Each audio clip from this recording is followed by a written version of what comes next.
Yay. Thank you. When I came here to BYU Hawaii, I was looking for a woman. And 7 years ago today, we got married. Yeah, Natalie. Woo! Woo! Today's our anniversary. And I know. And I wrote a little song for her. It goes like this. Oh my gosh. You might have heard it before, because I guess.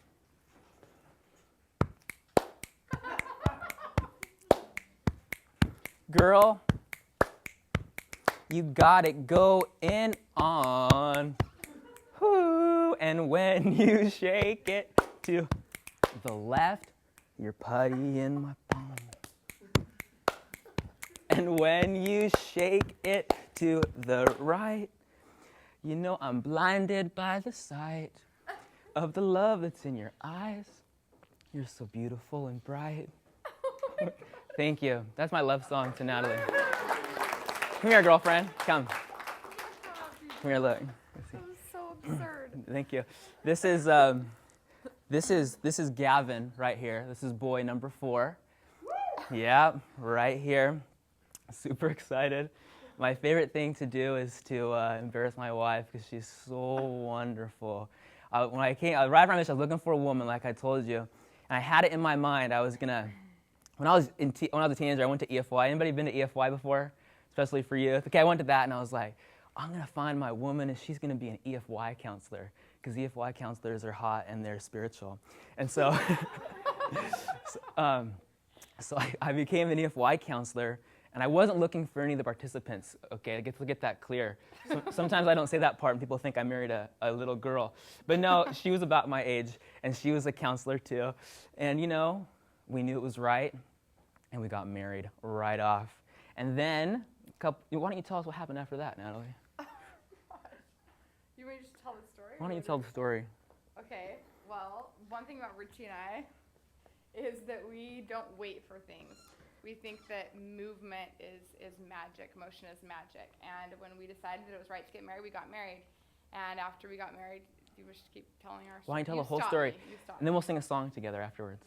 Okay, Okay. so right after we got married, we felt like it was the right thing to have a kid, and we had a kid like 9.5 months after we got married. And then Richie was here at school and decided he wanted to be student body president, and so he went for that, and he did that. And then he decided that he didn't want to wait to graduate to start businesses, so he started a couple businesses here while he was student body president, helping people from different countries return home and seize entrepreneurial opportunities in their home countries. And so he did that while we were still in school, and then when we graduated, he said, hey, I'm not going to pay someone else's mortgage, we're going to buy a house. And we bought a house right upon graduation. Wait, stop right there. How much do you love me? This much. Okay, keep going. Okay, good. And so at that point, it just kind of went from there, and continually, like any opportunity that he finds or that he thinks of, immediately he's moving on it. And that's, I think, kind of why we've been able to be successful, moderately successful. I think there's obviously a lot of growth, and we have a lot of goals and things we want to continue to accomplish, but that's kind of where we're at. That's very good. No, That's what you wanted that's from what I me? wanted. I want to tell you about Natalie. There's 2 things I'm going to teach you today. And it's basically what I'm going to teach you, or we're going to talk about. I want it to be discussion. If you have questions, don't wait till the last 10 minutes. Just ask them like right in the middle of it. Just raise your hand and we'll talk about it. Yes? How much do you love Natalie? Yeah, I love you so much. Like, I can kiss her and everything, just like that. Not even embarrassed anymore. I'm Okay. a little embarrassed, Okay. if we're being honest. Want to do it again? Just keep going. Okay, so the 2 things I'm going to teach you. Basically, the whole idea is you don't have to wait till you're 65 and retired to change the world. Okay, so I'm going to show you or talk to you about the quick path to success, to do whatever you want. Something I've learned from one of my mentors is success is like a combination lock. All you have to know is the combination. It doesn't matter if you're 3 years old or 65 years old. All you have to do is know the combination and turn it, and you'll be successful. That's what you need. But the problem is, where do you find that success? So or how do you find the combination? So we can do that. But why don't you stay here? Let me tell you more about Natalie. Natalie, we have lots of babies, and it's lots of fun, and it's crazy. There's wrestling all day long in our house. They're all boys. We got 3 boys, another boy on the way. We have a basketball team, if you include me now, right? 5 I boys. don't know how many people are supposed to be on a basketball Five people on a basketball team. Okay, so, but I don't really play basketball, so that doesn't really matter. But anyways, I don't even know what I'm talking about anymore. But what I did want to tell you was how awesome Natalie is. One of the things Elder Ballard talked about, one of his talks about women is, you need to be able to, if you have a cup, like that cup over there, and it's empty, you can't give everything you can to your kids, and so you should be able to fill your cup up with other things that energize you. And one of the things that energized Natalie was photography. And I'm just going to briefly mention, she went from not knowing anything about photography to shooting a celebrity wedding next week in California. Unreal. And the way she did it very quickly was she looked on the internet, found what the best cameras were, found out who were the best photographers, met them in person, learned how they did it herself, and now she writes for the #1 digital photography school blog in the world. Has how many subscribers to it? 150,000. 150,000 subscribers, over 1 million hits a month, right, on it. And her personal blog gets well over 1,000 hits a day, all in photography, all in a matter of about 2 years. She even took your picture because you're so good looking and we love you so much. Of your pictures. So what I'm saying is, you don't have to wait till you're 65 to start doing what you want to do. You can do it right now. So I'm going to share some stories about that. But now that you said that, I do have to say something else. It can't be at the expense of what matters most to you. Stephen Covey has a quote talking about how, you climb this ladder and you're so busy trying to get to the top of this ladder, and suddenly you're at the top of the ladder and you're looking out and you're going, this is not leaned up against the right wall. I want to be at the top of that wall over there. And so you have to make certain that the things you're doing, especially, for you girls, I hate to say it, but I hope that, your #1 priority isn't your career. I hope that it's your family. And I definitely have made that a priority in my life as well. So in him saying that, I want to make certain that everyone knows that my children, my family have come first, and supporting my husband has come first. Photography works for her because it's something she can totally schedule. I can be with the kids and all that kind of stuff. So it's something she can totally do. Thank you, girlfriend. I love it. Right in front of my woman right there, Natalie Norton. Okay, so let's do something here. There she is. You met her, my woman. There's our family. Okay, the one in the green shirt's our oldest. He's 6, just started first grade.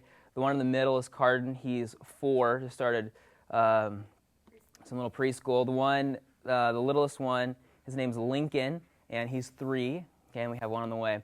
Okay, so here's #1, the first principle to winning, okay, or to find the combination so you can start now. And I'm going to tell you some stories about some things I've done too and how that works. Oh, you want to stand here? Thanks. All right. Just push the arrow button. Push. That way? Yeah, push that one. To finish, go for it. Click it. You have to start. Okay. Right here? Oh, wrong one. Sorry. Oh, there. Is that better? Sweet. Okay, so to finish, you have to start. And I'm writing a book on young leadership and how to start right now and how to do it. And I created an acronym for the word START, and it spells this. S is for serve others. Start, serve others. Nope, not yet. Just stay right there. T is thank others. And look, these aren't the things you're necessarily going to learn in business class. I'm assuming you already know how to do spreadsheets or you're going to figure that out. Don't even worry about that stuff. Someone else can do it for you, okay? It's just about starting, all right? It's good to know, but seriously, you're going to figure it out. Start whatever you want to do. Serve others, thank others, ask others.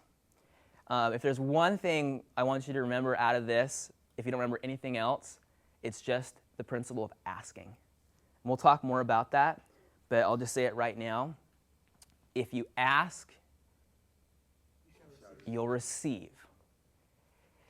If you wanted to be, if you want to get married, right, ask. They might say no, and that's okay, but you ask. If you wanted to buy a house, you ask someone how to buy a house. If you want to graduate from BYU Hawaii, you ask, how do I graduate from BYU Hawaii? If you want to be a millionaire by the time you're 40, ask someone who's already a millionaire or a billionaire how to become a millionaire by the time you're 40. And you'll get it. Okay? So this is the combination that I was talking about. This is the combination to success. The R would obviously then stand for receive. And a lot of times when we ask and we get something that we may have wanted, what do a lot of times we do because we try to be humble? Oh, it's okay. I don't really want that. No, no, you can't help me. I feel too bad for you to go out of your way. Oh my gosh. Oh. So I'm telling you, learn to receive. Don't be some person that takes everything. You got to add value. But if you want to get what you want, you got to receive it. Okay? And what's the last one? What did I say? Serve others, thank others, ask others, receive from others, and trust others. Sometimes we're so worried to share our business idea that someone's going to steal it that it's never, ever, ever, ever, ever, ever, ever going to happen to get out of your head or off your computer or off paper. You got to just trust others, take a leap of faith, and do it. So let me share with you an example. Nat, can you turn one of those lights on again?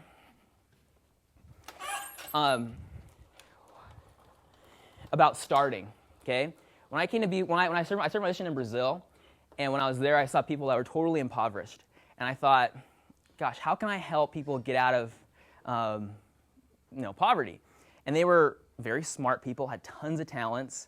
I mean, I have this little glass that has a picture of the San Diego temple made out of colored sand that the guy did in an hour, and it would have taken someone else forever to do. It cost $5 or something. I'm telling you, people have talents, but they don't know how to go out and use them, or how to make money with them, or how to network with them, or whatever.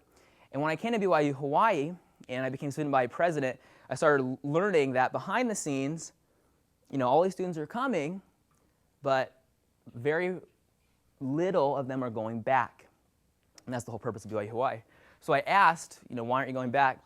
Oh, there's no money, there's no jobs, I'll have a better life for my family here, whatever it is. And I thought, well, hey, you know what, if there's no jobs, why don't you start a job? And especially Sister Haynes would tell me, BYU Hawaii students shouldn't just be employees, they should be employers. And so at the time, there was no such thing as a Center for International Entrepreneurship, and they were having a business plan competition. And one of the things that ticked me off was that all the business plan competitions, people would win money, like the $2,000 or $5,000, and they go spend it on groceries or whatever. I mean, that's pretty cool, but no one used them for their business, from what I understood, and no one, even though they were asking for $20,000, $100,000, $1 million, whatever they're asking for, no one had ever been funded. That is so ridiculous. What's the school business doing if they're not helping people start their businesses? So I wrote a business plan, which totally failed, okay? It didn't, you know how they do the rounds where you write a business plan, and they're like, yeah, you're approved, you get to go to the next part and pitch it. I didn't get to pitch it, okay? It was bad, I guess. I wrote a business plan, and I said, hey, I want to start a business that funds students' businesses to go back to their home countries and start their business. And they said, oh, the devil's in the details. You don't have enough details. And I said, well, whatever, I'm still going to start it anyways. And they also said, hey, we're trying to start this center for entrepreneurship. At the time, it was going to be International Center for Entrepreneurship. They didn't like the word ICE, because in Hawaii, ICE has some negative connotations. But they said, why don't we work together? I said, okay.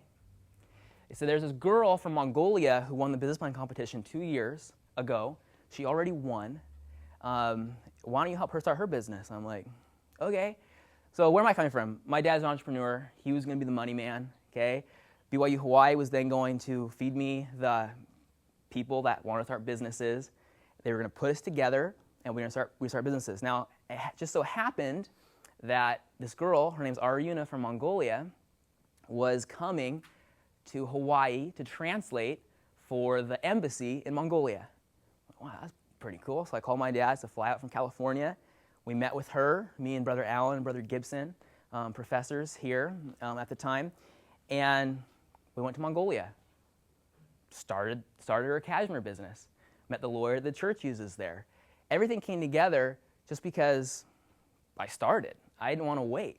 And I'll tell you more about what happened because I started, but I want to teach you something. This is what motivates me because it freaks me out, okay? This right here, this is good. most people that I talk to, especially members of the church, this is their game plan.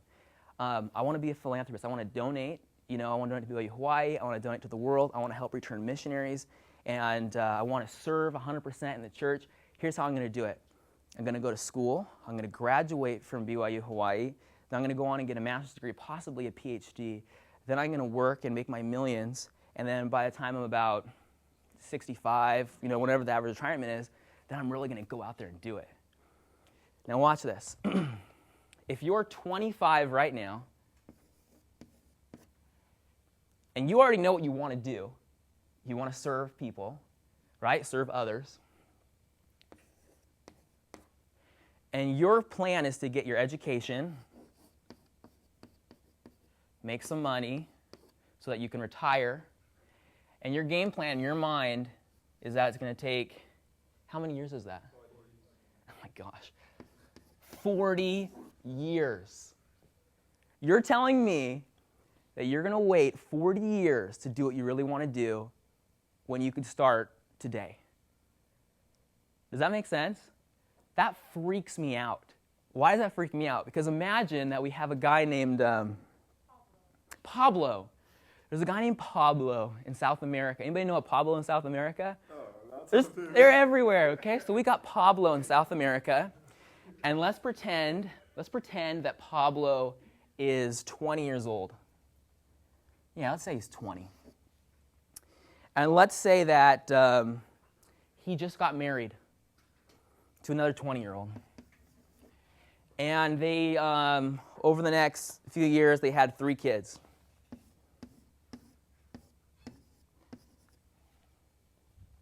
Let's just pretend that people have babies every 20 years, okay? So 20 years from now, Pablo, that'd be a cool gangster name. Pablo? Like P. Diddy or something? There's already a Pablo?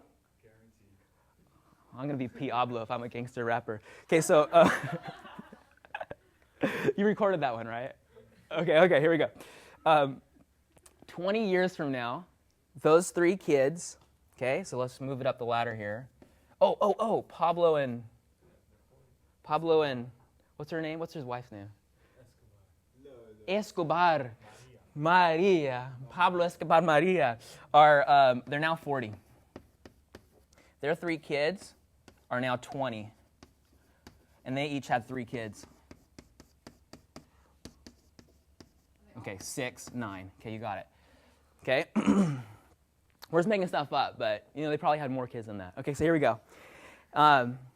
You're not even halfway to going out and helping Pablo yet. Okay? It's still 20 more years, right?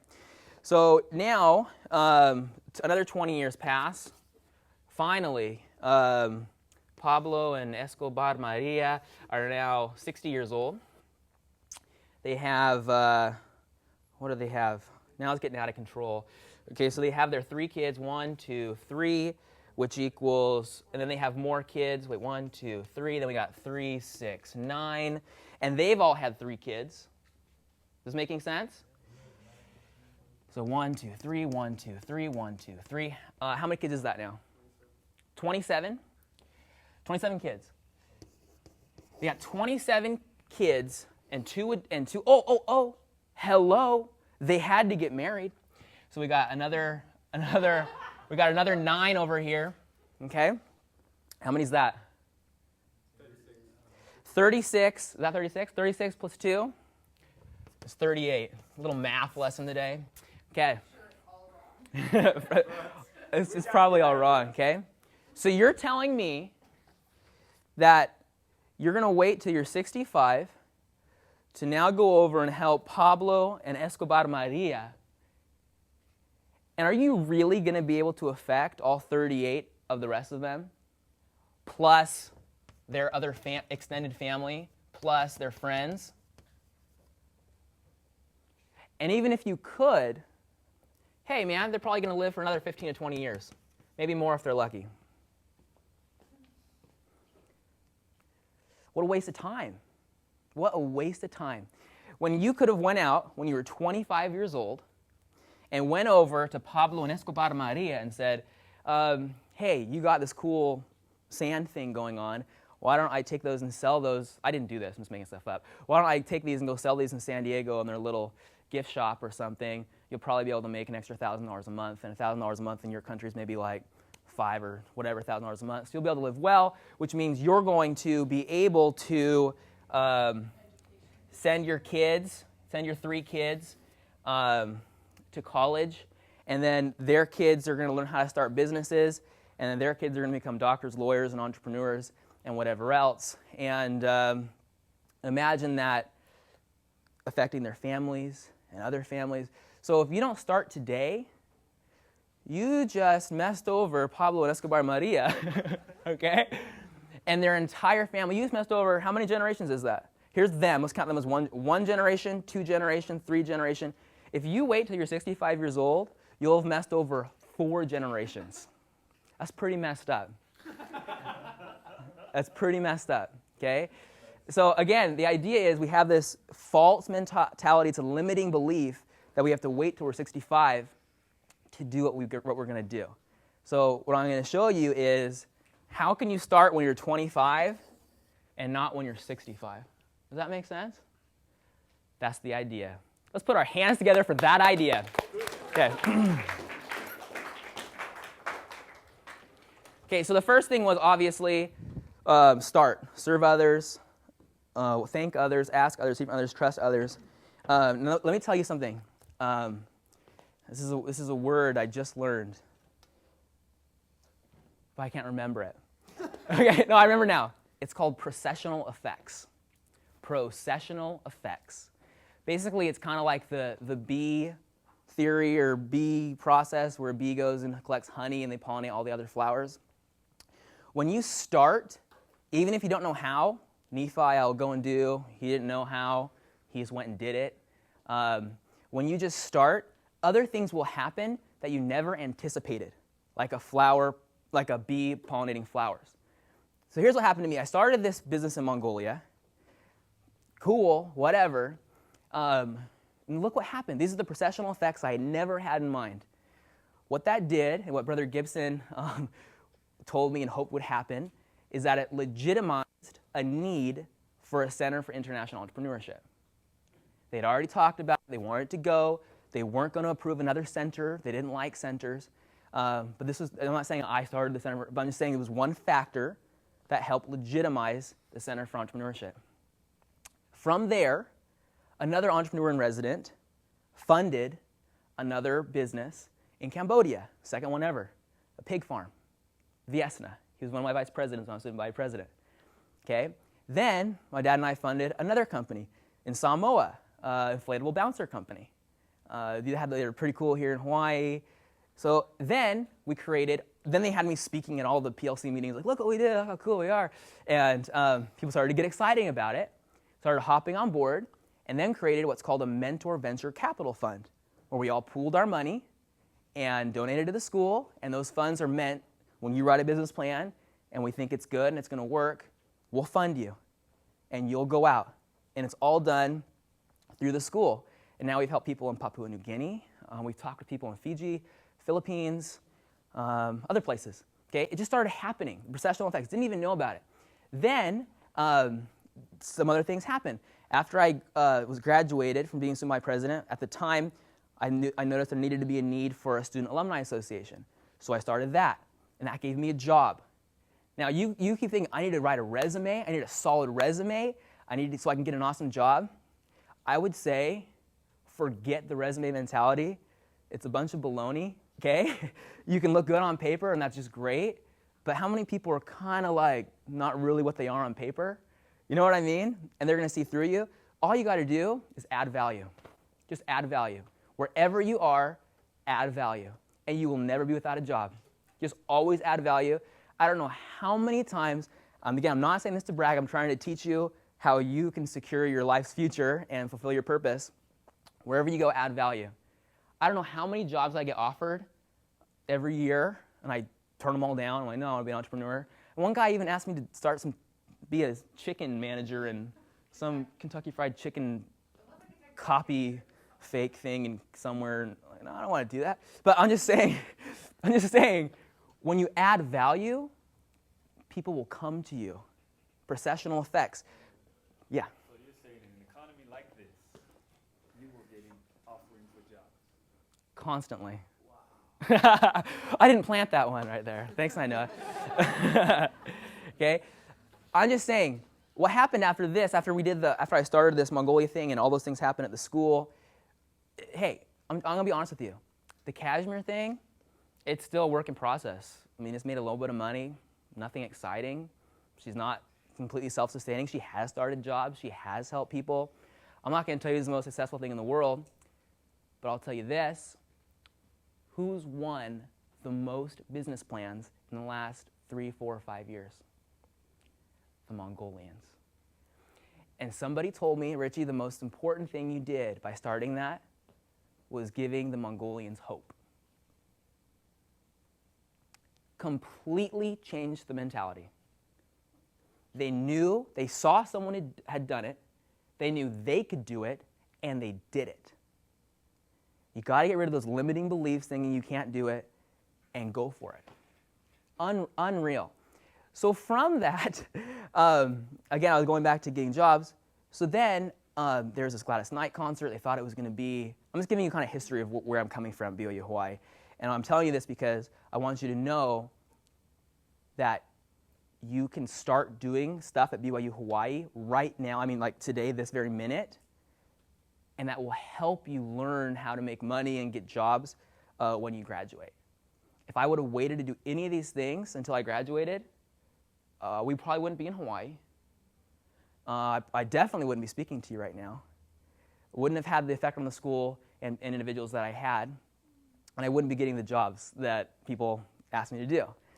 Okay? It never would have happened. So I'm just saying, take advantage of BYU Hawaii and start doing stuff right now. Just add value wherever you go. Join SIFE, join whatever Jim Richie wants you to do. Go to the classes that are available that are extracurricular. Serve others. If you serve others for no money, you're going to make bank. I think something that Richie is not mentioning that is also very important is how many resources you have here at BYU Hawaii. People come and teach here.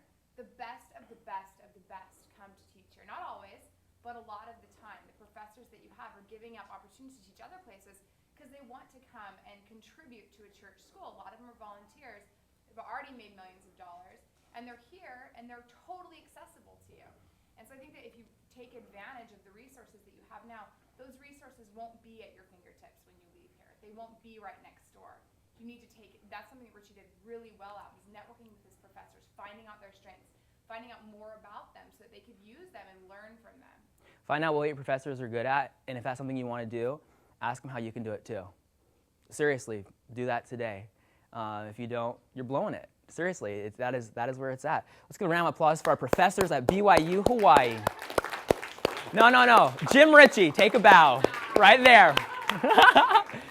I'm going to talk more about the secrets of BYU Hawaii in a second, but I'll keep telling you what happened, the processional effects. So I started this company. We were successful at getting the Gladys Knight concert full. People thought it was dead before it was born and that no one would ever show up. Filled it to the max. Brother Hubner mentioned that I had helped with that to Brother Hayden, who then offered me a job with Saito at the time to help them increase revenues and decrease costs and bring on new programs and become more like the education place in BYU, Utah. And that wouldn't have happened if I hadn't have started this company, and if I hadn't have started the Student Alumni Association, and if I hadn't have, what else did I do? First of all, if you hadn't written a failed business plan. If I hadn't written a failed business plan. It starts with failing your business plan. This big downing, not downing in the condemning sense, but damned up. It seemed like, oh, we failed. Yeah. But in reality, it So was a I'm huge just, opening. I'm so grateful for BYU Hawaii. Everything I have, I can go back further till I was born and then beyond. But I'm just saying, so much has happened just because of BYU Hawaii. I'm so grateful for BYU Hawaii. I mean, it's been, I just used it. It's been great and wonderful. I'm trying to give back as much as I can. Anyways, that gave me a job for 3 years, consulting, not an employee. They didn't have any full-time employee positions. Hallelujah. I don't want to have to clock in at 9 and out at 5. I mean, that sounds so restricting. I'm like, just tell me what you want to have done. I'll get it done and pay me for getting it done. That's an option you can have if you want to be an entrepreneur. Is when you go to get a job, say, hey, I don't really want to be in your office. Just tell me what you want done. I'll get it done probably faster, better, and cheaper than you could with having me sit here and pretending like I'm working until 4 o'clock or 5 o'clock. You pay me, and I have free time, and I can start my own businesses on the side. Write that down. Become an independent contractor. If you're looking to become an employee, ask if it's possible for you to become an independent contractor. They don't have to pay the taxes to you. They don't have to pay the benefits to you. It saves them so much more money, and they like you a lot better. And it gives you the opportunity to do whatever you want. Yep. And continue to pursue your Yeah. From that, there was one time with different business things where I got a bonus. And one of my goals was to be the first bonus ever. One of my goals was to become a member of the PLC, the President's Leadership Council, find out what it takes to become it. I had no money except for this bonus.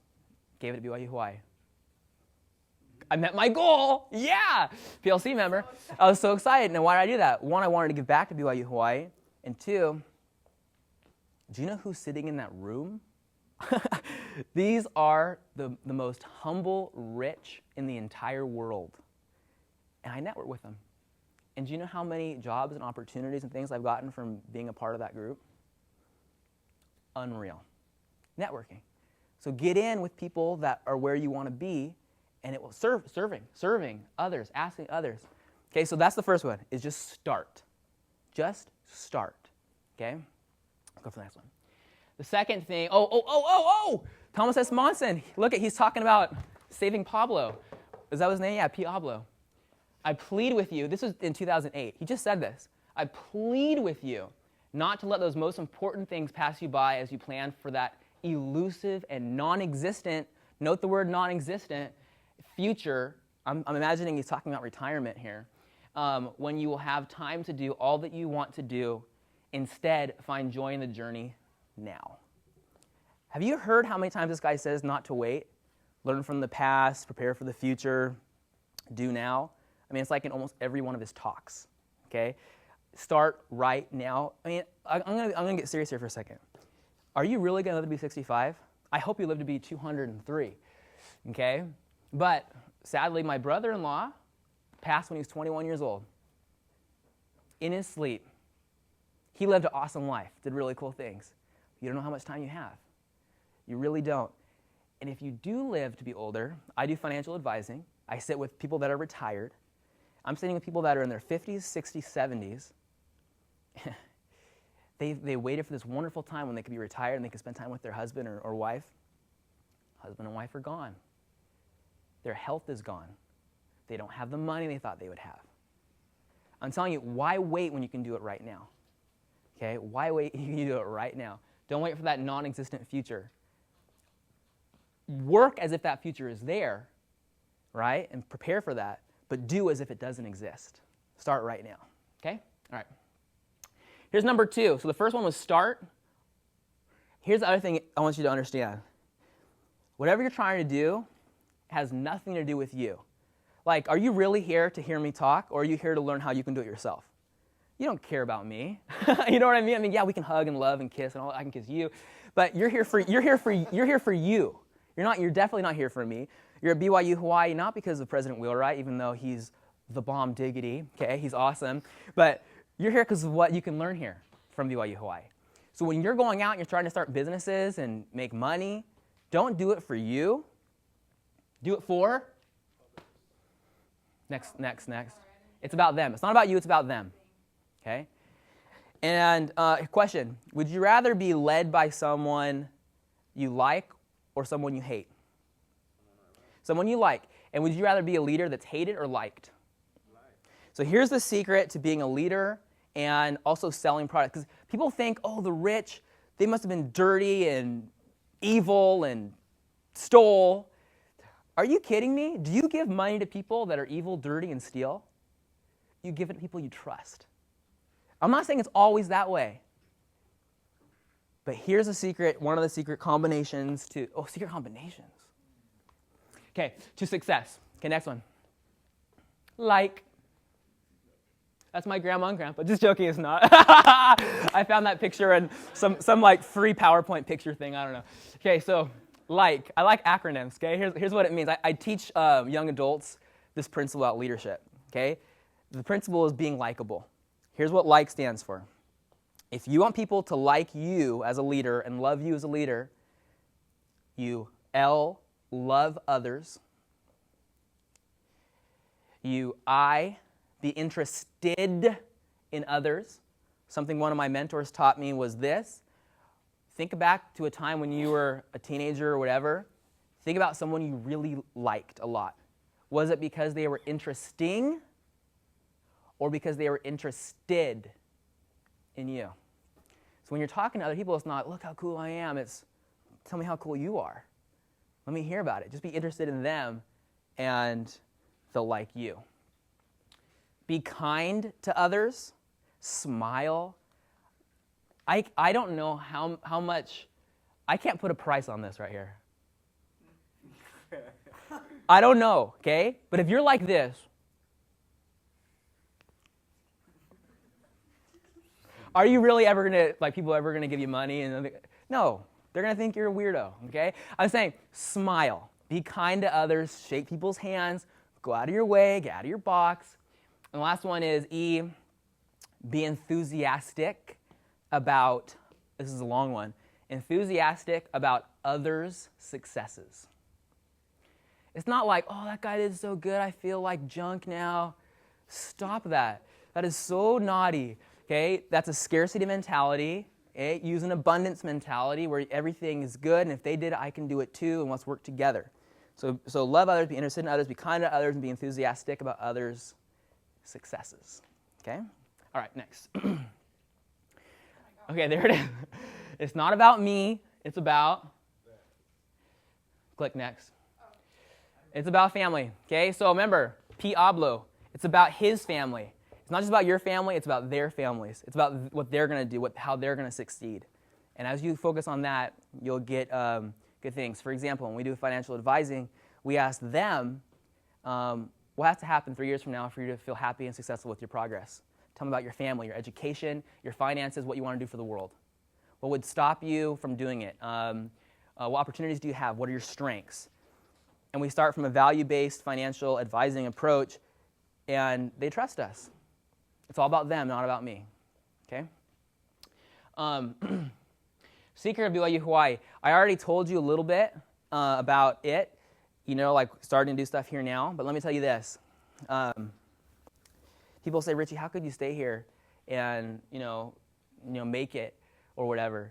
I already told you, networking with professors and PLC members, any of the authorities that come from the church here. You won't get that. I mean, they're all over in Utah, but they're not going to spend 5 minutes talking with you, probably, in Utah. In Hawaii, you can sit down with anybody you want to. You could walk into President Wheelwright's office right now and make an appointment if you wanted to. I think it would be more difficult for President Samuelson because there's so many people there. You are a big fish in a small pond here. Take advantage of it. Use it. That's the secret of BYU Hawaii. Start stuff. You try to start something in Utah, it's like crazy. There's so many people trying to start stuff. You do it here, you can have a huge ripple effect all the way out. Tons. Okay, next one. Mary Geronimo said that BYU Hawaii is a living laboratory. Use it. Pretend like you're really in business and do it here at BYU Hawaii. It's a living laboratory. Okay, next. Click on that link for a second. We have about 5 minutes left, so I want to share with you, just give you an example of what we did. So this is one of my websites. Click on the tab up there. It's going. Okay. So you can kind of see. So there's Aruna, that picture on the top right-hand corner. I took that picture in Mongolia. I just wanted to show you that what really happened. Babe, click on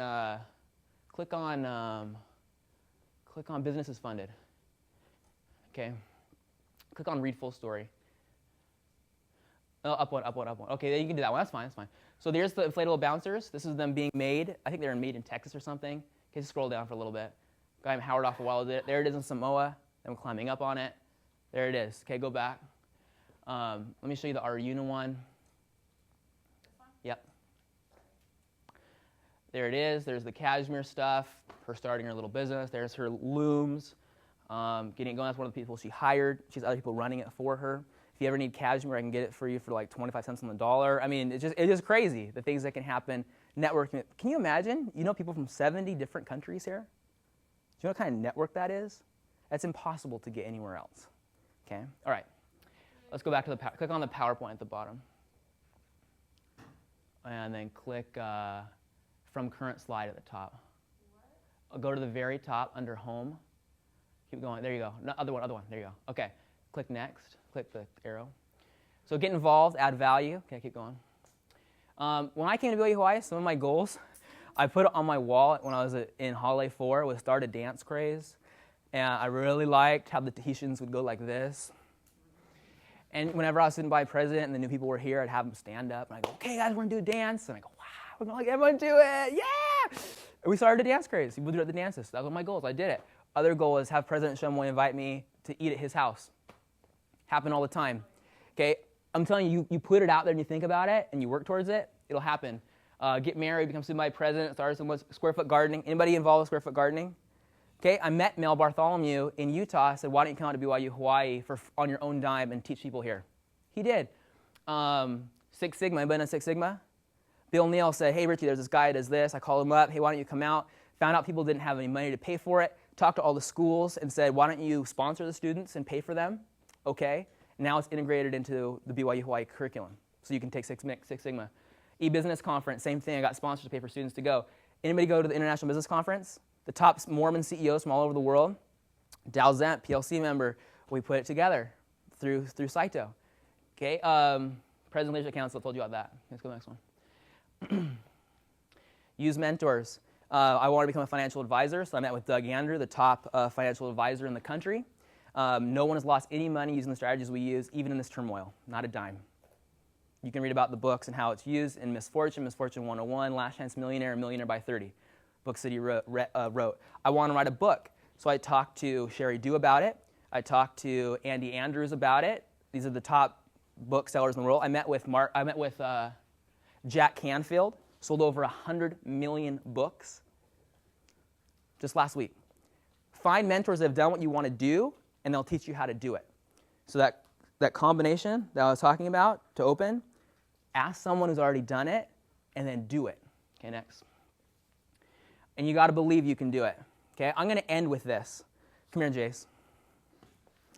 Jace has no idea what's going to happen right now. Turn on the light. I just want to illustrate a point. Okay? I just want to illustrate a point. And then we'll end. Okay? Put out your left arm. In front of me, side of me. Right there. And I want you to kind of like lift up on your arm for a second. Okay? So that's about how you're not going to like try and be the strongest person in the world. Okay? Just normal. Okay? There you go. Okay. Now I want you to say, I'm a good boy. I'm a good boy. I'm a good boy. I am a good boy. I'm a good boy. I am a good boy. You keep saying it. Say you're a good boy. Do you believe you're a good boy? I do. He is. Look at this. Okay, look. Okay, it stays. Now watch this. Say, I'm a bad boy. I'm a bad boy. Keep saying it over and over and over. Say, I'm a bad boy. I'm a terrible I'm a bad boy. You guys think it. Tell him he's a bad boy. Say, he's a bad boy. You're a bad boy. He's a bad boy. Watch this. Did you see that? Did your arm get weaker when you thought that? Well, yes, obviously, but not in my mind.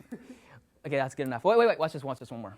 Say, I can't. I can't do it. Think of a goal you want and tell yourself you can't do it. I don't want to say that. I can't. In your mind, tell yourself you can't do it. I can't do it. Keep saying it. I can't do it. You guys don't believe this? Try it after. No, This is for real. Now I'm going to.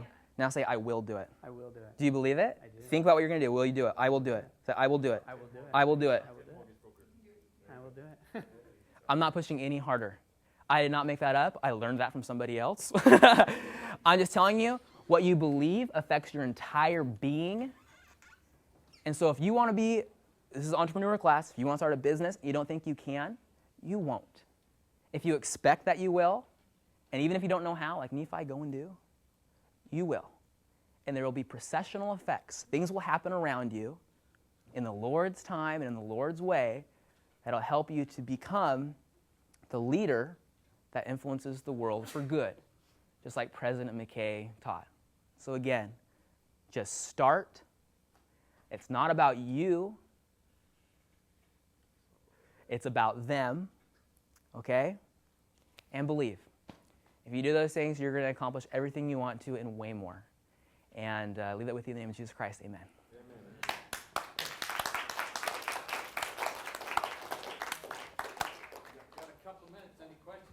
Oh, yeah, go ahead. Do you have any questions? No? No question. Yeah. International business management. What you do for Loved your it. business, the business competition, or when you start your business in the IBM in business school? Yes. What you guys do? Oh, business core? Yeah. We sold, we did two things. We sold discount cards and we did a pizza truck thing. I can't remember. Do you remember? That was weird. Yeah. You say you did financial advice, Uh-huh. right? Yes. And did you apply the whole independent contracting? I'll tell you exactly what happened. Because I was busy doing things at BYU Hawaii, there's a financial company that came, American Money Group. You guys ever seen the American Money Group Asia Pacific Basketball Classic? That's us. His name's Frank Peck. He was referred to me by the Kangaikas, and that's the history. Thing just happened out of nowhere, bees pollinating. I did never even, it was something, He is an independent independent contractor. contractor. Very specific with that. He would Yeah, only work with them if it was an independent contractor. independent contractor. I don't want to be tied down. That was my point. You had like Mary. 9 to 5 or like a... That's freedom, man. Yes, you're right, sorry. No, he does not have a 9 to 5 job. Okay. No 9 to 5. I haven't had 9 to 5 for 4 years. My only 9 to 5 was the alumni. The alumni office was kind of a 9 to 5, kind of. Yeah. Do you exercise? A little bit. You guys see my nice figure? Did you know? Did you guys want? I'm gonna be totally transparent. I'm not perfect. When I was married and I'm still married, I got fat and happy in the last, and then I'm like, this sucks.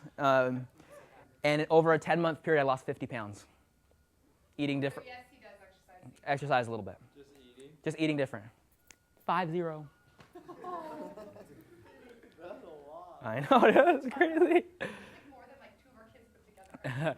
What happened was I saw that McDonald's show about eating junk and Fast Food Nation or something, and then this is one of the things. I saw something that said, tell people what your goals are, and I was always worried to tell people what my goals were. Like, that's kind of weird.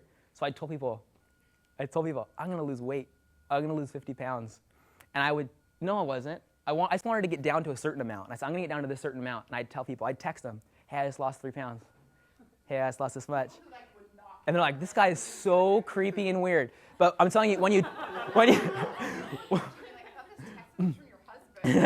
when you tell people what you're trying to do, one, it makes you feel accountable, so you have to do it. And 2, people come out of the woodworks to help you make it happen. Like, lose weight. Yeah, you think people are going to fight you and try to hold you down, but surprisingly, a lot more of them try to lift you up. One of the things that Jack Canfield taught me was be a reverse paranoid. He said, some people are paranoid, like, I'm so worried the world's out to get me, I'm going to fail. I said, are you kidding me? The world's out to help you. Don't be paranoid that the world is out to help you. Like, yeah, the world's going to help me. So it's true. I mean, hello, BYU Hawaii. Okay. What else? Any other questions? Yeah. You listed a few books that you read, Millionaire by 30. Oh. Last Chance Millionaire. Okay, the only book you should probably read right now, as far as financial advising goes, is Millionaire by 30. Other really good books to read. It has some cuss words in it, so delete those ones. But it's called The 4-Hour Work Week. It will change your life. Other good ones are Good to Great, and that one that Jack Canfield. He just wrote a book called Success Principles. It's like 50 principles of success. There's a really good book called The Dip. Oh, The Dip will help you. It's by Seth Godin, the #1 marketer in the world. The Dip. It'll tell you what to start and what to stop doing. The Speed of Trust is another really excellent book. Speed of Trust, DIP. A book, Speed of Trust. It's a Covey book. We do trainings on it. Natalie's dad helped write the book with Stephen M.R. Covey. They're partners. That's not why I recommended it. But she did. That's why she recommended it.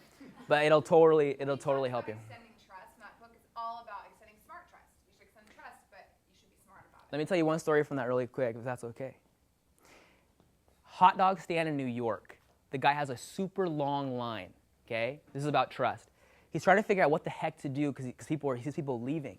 Guess what he does? He puts out a little basket and says, make your own change. The time it took him to make change made the line longer, people were leaving. When people made their own change, what do you think they did? They left bigger tips. They're like, forget the change, here's $5, forget about it.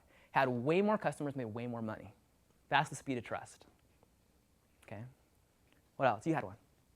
Yeah, I was just going to say, like, myself, recently I've noticed, and I think a lot of people here in this room, we find ourselves stuck in this employee mentality, and I can tell that you're very anti-employee mentality. How do you assist somebody to get out of that? Like, what have you been able to help somebody through, or like? Okay, I'll tell you two things. One, it's not bad to become an employee, okay? Because a lot of times you can learn the business if you wanted to and start one similar or something different.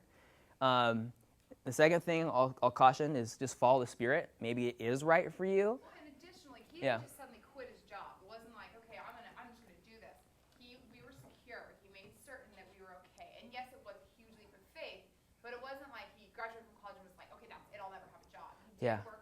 Make sure you can pay your bills, you know. And your family gotta, But if you do want to not be an employee, start your own business, again, I would just say, don't try and think like, oh, I have to change my mentality. This is something I learned. Just like think about it and pinch it in your mind, employee, and let go. You can change it like that. Oh, I'm gonna be an entrepreneur. I mean, why do you have to wait 10 years to try and think about it? I mean, that's stupid. You can, oh, I'm gonna be an entrepreneur. Then go start a business. The best thing to do is just start. Don't even think about it. Just do it. Talk to Brother Richie. He'll tell you how to do it. For real. Other questions? Do it. Let's have another round of applause. Thank you, guys. Appreciate it. Thank you.